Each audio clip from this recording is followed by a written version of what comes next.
Assalamualaikum warahmatullahi wabarakatuh. Saya Gempar Pranugra, NIM J1B021030, jurusan Teknik Pertanian. Saya akan mempresentasikan syarat rukun wudu serta yang membatalkannya menurut Imam 4 mazhab, dan juga syarat dan rukun sholat yang membatalkannya menurut Imam 4 mazhab.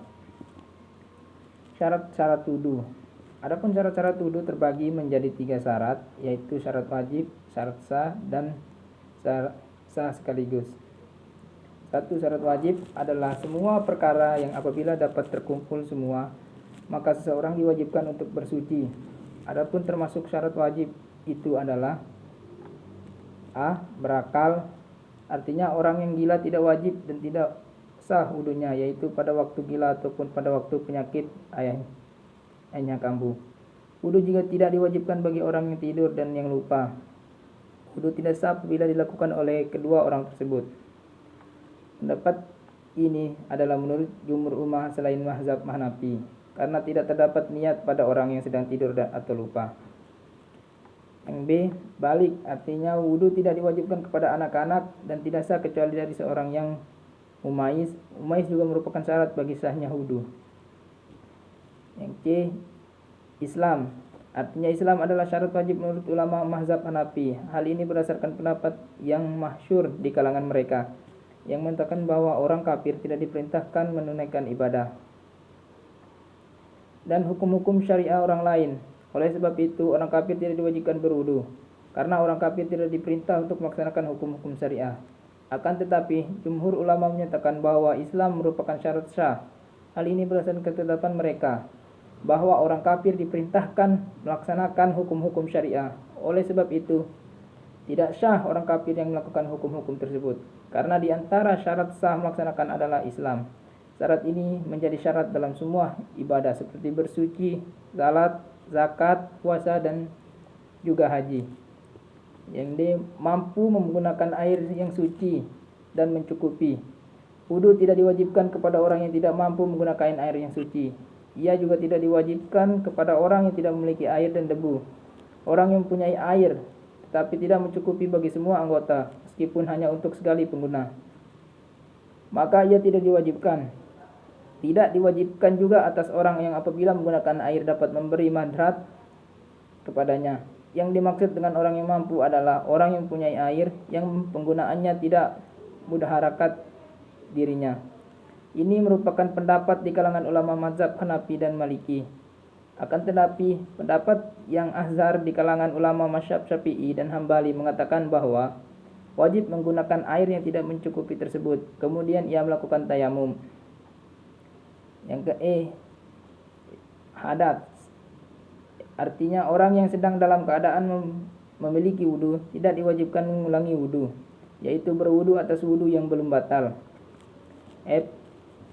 Suci dari haid dan nifas, yaitu ketika seorang wanita berhenti dari keduanya menurut pandangan syarah. Oleh sebab itu, wudu tidak diwajibkan atas perempuan yang sedang haid atau nifas. Yang G. Waktu yang sempit, artinya hal ini karena perkara yang syarah ditunjukkan kepada orang yang muhalaf dalam waktu yang sempit, yaitu pada akhir waktu, dan dalam waktu yang panjang, yaitu pada permulaan waktu. Maka wudu tidak diwajibkan ketika waktu yang panjang, akan tetapi ia diwajibkan ketika waktu sempit. Kedua, syarat sah adalah perkara yang menjadikan sahnya amalan bersuci. Adapun yang termasuk syarat sah yaitu 1. Meratakan air yang suci ke atas kulit, yaitu meratakan air ke seluruh anggota yang wajib dibasuh hingga tidak ada bagian yang tertinggal. Perbuatan ini bertujuan untuk meratakan air pada seluruh bagian kulit. Oleh sebab itu, jika terdapat bagian sebesar jarum yang tidak terkena air, maka wudunya tidak sah. Kedua, menghilangkan apa saja yang menghalangi air sampai ke anggota wudu. Dengan kata lain, tidak terdapat suatu penghalang yang menghalangi air sampai ke kulit seperti lemak, minyak, dan termasuk juga kotoran mata. Kawat Cina yang liat dan cat kuku bagi perempuan, namun minyak biasa dan sejenisnya tidaklah menghalangi air sampai ke kulit. Yang ketiga, orang yang berwudu itu adalah mumayyiz, maka tidak sah wudunya seseorang bayi yang belum mumayyiz. Ini adalah bentuk hipotesis yang barangkali dibutuhkan oleh seseorang yang berkata bahwa bayi atau anak kecil dilarang memegang mushaf apabila belum berwudu. Yang keempat, tidak terdapat perkara-perkara yang menafikan wudu atau berhentinya perkara-perkara yang membatalkan wudu. Maksudnya adalah berhenti semua hal yang dapat menyebabkan batalnya wudu sebelum wudu itu dimulai, selain bagi orang yang uzur seperti berhentinya darah haid, nifas, air kencing dan semacamnya. Begitu juga disyaratkan berhentinya hadas ketika sedang melakukan wudu, karena apabila seseorang keluar air kencing ketika sedang wudu, maka wudunya batal dan menyebabkan wudu tidak sah. Yang kelima, masuk waktu untuk tayamum menurut pendapat jumhur ulama selain ulama mazhab Hanafi. Menurut pendapat ulama mazhab Syafi'i, ia juga disyaratkan bagi orang yang memiliki hadas yang berketerusan seperti orang yang mengidap penyakit besar atau selalu kencing disebabkan bersuci. Dalam keadaan demikian dianggap bersuci karena uzur dan darurat. Oleh sebab itu ia terikat dengan waktu. Ketiga, syarat wajib dan sah sekaligus adalah syarat apabila hilang suatu daripadanya maka wudu itu tidak wajib dan sekaligus tidak sah apabila hal itu terjadi. Adapun yang termasuk syarat wajib dan sah sekaligus adalah A. Berakal, yaitu maka wudu tidak wajib bagi orang yang masih gila. Yang ke B. Suci dari darah haid dan nifas untuk wanita, maka wudu tidak wajib dari wanita yang sedang haid dan nifas. C. Ada air mutlak yang cukup, maka wudu tidak wajib bagi orang yang hanya ada air sedikit untuk keperluan minum. Yang ke D. Tidak sedang tidur atau lalai, maka wudu tidak wajib bagi mereka yang tidur atau lalai tidak ada niat. Selanjutnya rukun wudu. Wudu memiliki rukun-rukun dan perbuatan-perbuatan wajib atau kurung fardu yang menjadi inti dari wudu. Jika salah satu dari perbuatan itu tidak dilakukan, maka wudu tersebut tidak sah. Imam mazhab yang 4 telah berbeda pendapat tentang rukun wudu. Akan tetapi yang telah ditetapkan dalam Al-Quran ada 4, yaitu 1. Membasuh muka, 2. Membasuh kedua tangan sampai dengan 2 siku, 3. Menyapu kepala baik seluruhnya atau sebagian daripadanya, 4. Membasuh kedua kaki sampai dengan kedua mata kaki. Para imam mazhab sepakat tentang rukun wudu. Yang 4 telah disebutkan dalam Al-Quran, yakni membasuh muka, kedua tangan sampai siku, mengusap kepala dan membasuh kedua kaki sampai pada mata kaki. Oleh sebab itu, rukun wudu dibedakan menjadi 4 menurut pendapat ulama mazhab Hanafi, yaitu yang disebut dalam ayat di atas, dan terbagi menjadi 7 menurut pendapat ulama mazhab Maliki, yaitu dengan menambahkan niat, menggosok anggota badan, dan mualah. Menurut pendapat ulama mazhab Syafi'i menjadi 6 dengan menambahkan niat dan tertib. Sedangkan menurut pendapat ulama mazhab Hambali dan Syiah Imamiyah, rukun wudu ada 7, yaitu dengan menambahkan niat, tertib, dan mualah. Selanjutnya, hal-hal yang membatalkan wudu. Adapun hal-hal yang membatalkan wudu bisa berupa hadas atau sebab lain. Dengan pengertian hadas adalah suatu yang membatalkan wudu dengan sendirinya. Sedangkan asbab atau sebab-sebab lain adalah suatu yang dimungkinkan terjadi hadas seperti tidur dan bersentuhan. Yang dimaksud hadas di sini adalah suatu yang menghalangi kita mengerjakan ibadah karena salah satu penyebabnya terjadi dan bukan bendanya secara langsung atau proses keluarnya. Walaupun dua hal ini menjadi bagian dari makna hadas, sebab ia sudah terjadi dan tidak bisa dibatalkan. Berbeda dengan alman yang melarang karena ia bisa hilang dengan adanya proses bersuci. Syariat telah menetapkan hal-hal yang membatalkan wudu, diantaranya ada yang disepakati dan pula yang masih terdapat perbedaan pendapat di dalamnya. Hal-hal yang dapat membatalkan wudu yang telah disepakati oleh para ulama adalah sebagai berikut. Kencing dan buang air besar. 1. Hal yang membatalkan wudu dan disepakati bersama adalah keluarnya kencing dan tinja dari seseorang. Tentang batalnya wudu karena kencing dan tinja adalah sesuatu yang sudah sangat diketahui dan disepakati. Bahkan ini merupakan perkara yang sudah wajib diketahui.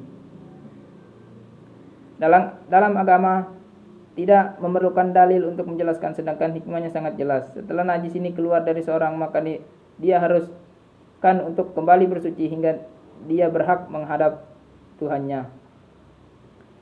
Yang B, mahzi dan wadi, termasuk yang membatalkan yang keluar dari kemaluan depan seseorang laki-laki adalah mahzi dan wadi.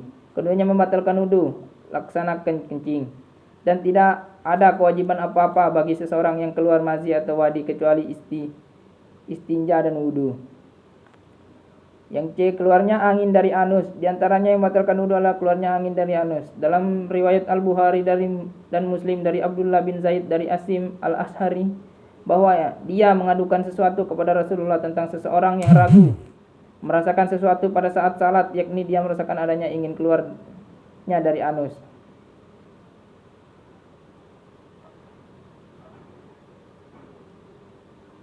Artinya dia masih tetap berada dalam keadaan suci dalam wudunya, karena itu adalah keyakinan, dan keyakinan tidak hilang disebabkan keraguan. Lain halnya, jika dia mendengar suara kentutnya atau mencium baunya. Para fuqaha menggolongkan semua yang disebutkan di atas, yakni kencing, tinja, mazi, dan wadi, serta kentut sesuatu yang keluar dari dua jalan, yaitu penis dan anus. Yang D, tidur berat. Hal yang disepakati membatalkan wudu adalah tidur berat dan panjang, sebagaimana tidurnya seseorang yang tidur di malam hari kemudian dia bangun pagi. Jika tidurnya itu nyenyak dan lama, sedangkan yang berupa kantuk, maka dia tidak membatalkan wudu, sebab itu adalah tidur ringan. Mereka membedakan antara tidur dan kantuk. Tidur adalah kondisi di mana tidur telah mengalahkan akal dan hilangnya kemampuan untuk melihat dan lainnya. Sedangkan kantuk adalah kondisi di mana akal masih memegang kendali situasi, yang hilang hanya sedikit perasaan namun tidak hilang sama sekali. Yang E, hilangnya akal karena gila atau karena pingsan dan semisalnya. Di antara yang membatalkan wudu dan yang disepakati adalah hilangnya akal karena gila atau pingsan, atau mabuk, atau karena bahan-bahan narkoba, atau karena sakit dan selainnya. Baik sebabnya karena sesuatu yang mudah atau dilarang. Ini telah disepakati oleh umat bahwa yang demikian itu membatalkan wudu. Sebab jika dengan tidur saja wudu menjadi batal, maka dengan sebab ini jauh lebih pasti batalnya. Kedua, hal-hal yang masih menjadi perselisihan pendapat di kalangan fuqaha tentang sesuatu yang membatalkan wudu, di antaranya membaca basmalah. Semua ulama dari beberapa mazhab, khususnya 4 mazhab, telah sepakat bahwa membaca basmalah sebelum berwudu itu sangat dianjurkan oleh syariat Islam. Hanya saja terjadi perselisihan pendapat dalam hal ini. Apakah hukumnya wajib atau sunnah? Dalam hal ini ada dua kelompok. Kelompok pertama yang berpendapat bahwa membaca basmalah sebelum melaksanakan wudu itu sunnah. Ini merupakan pendapat jumhur mayoritas ulama, yaitu antara lain para ulama mazhab Hanafi, Maliki, Syafi'i, Ja'fari, dan sebagian Hambali. Kedua, yang berpendapat wajib, mendapat diusung oleh ulama mazhab Dahiri, Zaidi, dan sebagian mazhab Hambali. Adapun pendapat yang rajin diunggulkan adalah pendapat pertama. Yang B, niat. Semua ulama yang telah menyepakati bahwa niat dalam berwudu merupakan sesuatu hal yang disyariatkan. Perbedaannya terletak pada apakah niat itu wajib atau sunnah. Dalam hal ini ada dua pendapat juga. Pertama, merupakan pendapat jumhur ulama seperti ulama Malikiyah, Syafi'iyah, Hanabilah, dan Ja'fariyah, Dahariyah, dan Zaidiyah. Mereka semua berpendapat bahwa niat semua ibadah termasuk wudu adalah wajib. Kedua, pendapat Imam Abu Hanifah, Syufyan Al-Tashauri, dan Imam Al-Auza'i yang berpendapat bahwa niat itu tidak wajib, hanya sunnah saja dan sebagai penyempurnaan ibadah saja. Adapun pendapat yang rajin adalah pendapat pertama, itu mendapat jumhur ulama yang mewajibkan niat. C, menyentuh perempuan. Di antara fuqaha ada yang mengatakan bahwa menyentuh perempuan itu membatalkan wudu dalam kondisi apapun. Ini merupakan mazhab Syafi'i. Di antara fuqaha ada juga yang mengatakan bahwa menyentuh perempuan itu sama sekali tidak membatalkan wudu dalam kondisi apapun. Ini diriwayatkan dari Abdullah bin Abbas. Ini juga merupakan pendapat Taush Al-Hasan dan Masruq dari kalangan tabi'in. Pendapat ini juga merupakan pendapat Abu Hanifah dan sahabat-sahabatnya. Di antara dalil yang mereka kedepankan dalam masalah ini adalah hadis yang diriwayatkan oleh Imam Muslim dari Aisyah. Dia berkata, saya kehilangan Rasulullah pada saat berada di tempat tidur. Lalu saya mencarinya. Lalu tangan saya menyentuh bagian dalam kakinya saat dia berada di dalam masjid. Kedua kakinya itu berdiri. Yang D, memegang penis. Di antara yang membatalkan wudu dan masih menjadi perbedaan pendapat di antara fuqaha adalah memegang penis dengan tangannya. Dalam hal ini ada dua pandangan. Pandangan pertama, sama sekali tidak batal. Pendapat ini diriwayatkan dari Ali ibnu Mas'ud, Ammar, Huzairin, Imran bin Husain, Abu Al-Darda dari kalangan sahabat. Ini juga adalah pendapat Rabi'ah Al-Tashauri, Ibnul Muzir, Abu Hanifah dan sahabat-sahabatnya, dan riwayat dari Ahmad. Kedua, membatalkan wudhu dalam kondisi apapun ini adalah syabib mazhab Ahmad. Ini juga merupakan mazhab Ibnu Umar, Said bin Musayyib, Atta, Urwah, Sulaiman bin Yashar, Al-Yusri, Al-Yasai, Asi Syafi'i, dan pendapat yang masyhur dari Imam Malik. Yang makan daging unta. Di antara yang membatalkan wudhu dan masih dalam perselisihan di antara fuqaha adalah makan daging unta, di mana menurut mazhab Hambali makan daging unta dapat membatalkan wudhu.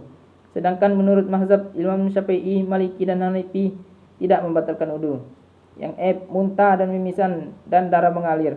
Di antara hal yang membatalkan wudhu dan masih dalam perselisihan adalah muntah, mimisan, dan darah mengalir dari tubuh, seperti darah, mimisan, bekam, dan luka. Para fuqaha berbeda pendapat mengenai masalah ini. Di antara mereka yang mengatakan bahwa yang demikian itu adalah batal mutlak, sebagaimana yang dikatakan oleh mazhab Abu Hanifah. Ada sebagian dari yang lain yang menyatakan bahwa itu sama sekali tidak membatalkan, sebagaimana yang dikatakan oleh kalangan mazhab Maliki dan Syafi'i. Ada pula yang beranggapan bahwa itu batal jika darahnya sangat banyak. Pendapat ini dikatakan oleh kalangan mazhab Hambali. Ini adalah pendapat yang kuat dalam mazhab Hambali. Yang memandikan mayat. Salah satu pendapat yang hanya dikatakan oleh mazhab Hambali, tidak dikatakan oleh mazhab lain dalam hal ini membatalkan wudhu, adalah memandikan mayat. Menurut mazhab ini, memandikan mayat dapat membatalkan wudhu. Pendapat ini dikatakan oleh Imam Ahmad dan menjadi pendapat mayoritas murid-muridnya. Abu Al-Hasan Al-Tamimi berkata, tidak membatalkan wudhu. Ini adalah pendapat mayoritas ulama. Syekh kami berkata, yakni Ibnu Qudamah, ini adalah pendapat yang benar, insyaallah, sebab memang tidak ada nas yang jelas mengatakan itu. Tidak ada pula mahsuh yang menghadiskan ini. Oleh karena memandikan mayat itu sama dengan memandikan orang hidup. Tertawa terbahak-bahak dalam sholat. Menurut mazhab Hanafi Al-Tasyauri, tertawa berbahak-bahak dalam sholat, dalam wudhu, membatalkan wudhu bila dilakukan dalam sholat. Namun bila di luar sholat tidak membatalkan. Tertawa berbahak-bahak dalam syarat menurut iman Hanifiyah dengan syarat dan bahwa salatnya sempurna. Ada ruku, sujud, kemudian orang yang salat telah balik dewasa serta dengar oleh orang lain. Jabir bin Abdullah Abu Al-Ash'ari, dan tidak membatalkan wudhu, baik itu dilakukan dalam salat maupun di luar salat.